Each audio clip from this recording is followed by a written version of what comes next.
नमस्ते बच्चों, मैं साधना सचान, प्राथमिक शिक्षिका, केंद्रीय विद्यालय क्रमांक 1, अरमापुर, कानपुर से। बच्चों, मैं आज आपको एक कहानी सुनाने जा रही हूँ। कहानी एक लड़की की, कहानी रिया की। रिया एक बहुत अच्छी लड़की है।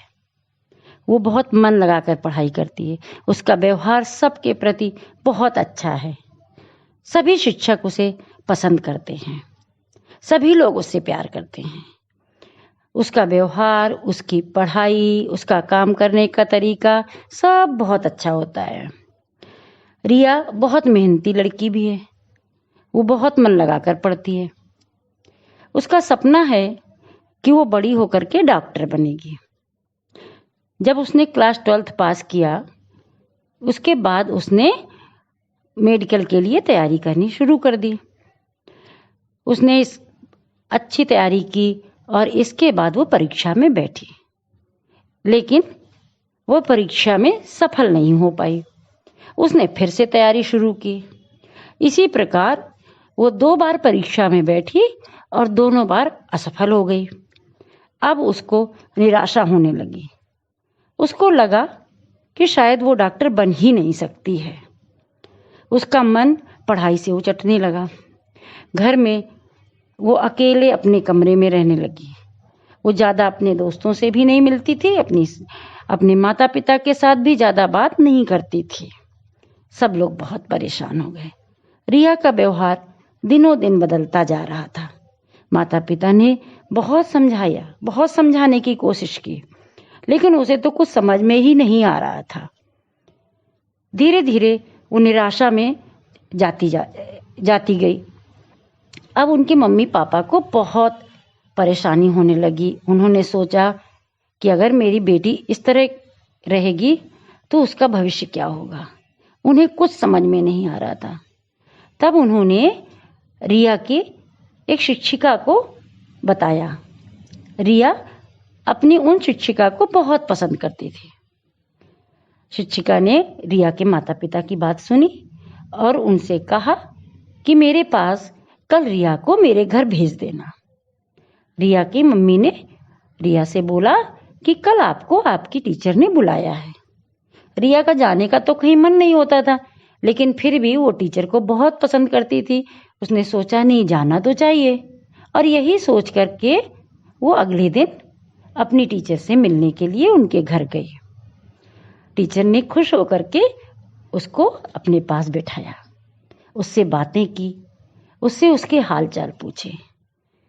उसकी बातों से उनकी टीचर को ये पता चल गया था कि रिया के अंदर एक नकारात्मक सोच ने जन्म ले लिया है।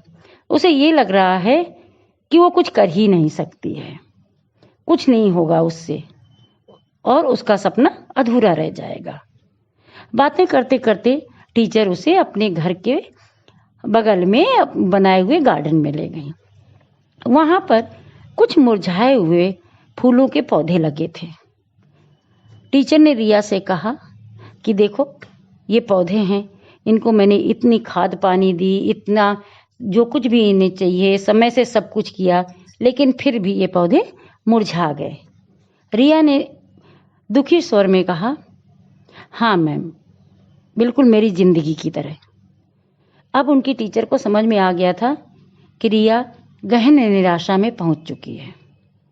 इसके बाद वो टहलते टहलते अपने घर के पीछे बने हुए बगीचे में पहुंच गए। वहां पर रिया ने देखा कि वहां गमलों में बहुत सुंदर से फूल लहरा रहे थे। क्यारियां फूलों से सजी हुई थी। उसको बड़ा आश्चर्य हुआ। तब उनकी मैम ने बोला कि बेटा, इन पौधों को भी मैंने उनके साथ ही लगाया था, और मैंने पूरा प्रयास किया कि मेरे पौधे अच्छे से बड़े हों और खिलते हुए फूल हों, और मेरा प्रयास सफल रहा।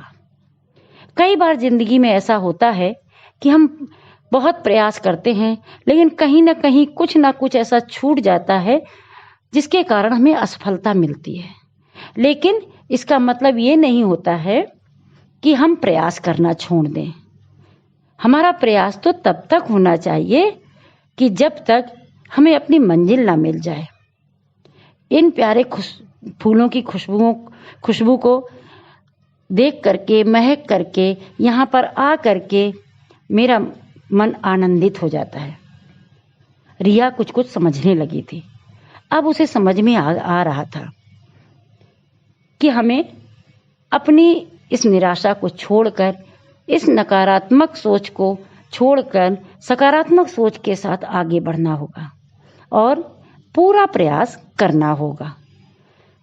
वो वहाँ से खुश होकर के अपने घर की तरफ चली। उसे पता चल गया था कि अब उसे क्या करना है। तो बच्चों, सभी की जिंदगी में ऐसा होता है। कभी कभी हम बहुत प्रयास करते हैं लेकिन फिर भी हम सफल नहीं हो पाते हैं और धीरे धीरे फिर हम प्रयास करना छोड़ देते हैं और वो काम अधूरा रह जाता है।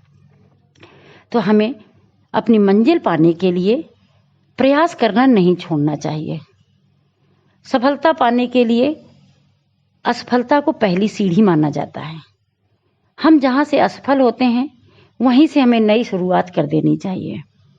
ये जिंदगी है, समय एक जैसा नहीं रहता है। हमें जब भी कोई परेशानी हो, हम अपने दोस्तों से बात करें, हम अपने माता पिता से अपनी समस्या बताएं। कहते हैं ना, बातों से ही समस्याओं का हल भी निकल आता है। ठीक वैसे ही जैसे रिया की मैम ने उसको रास्ता दिखाया। तो बच्चों, ये थी कहानी, रिया की कहानी, और ये कहानी हम सबके जीवन पर लागू होती है। हमें अपने जीवन में सकारात्मक सोच के साथ आगे बढ़ना चाहिए। धन्यवाद।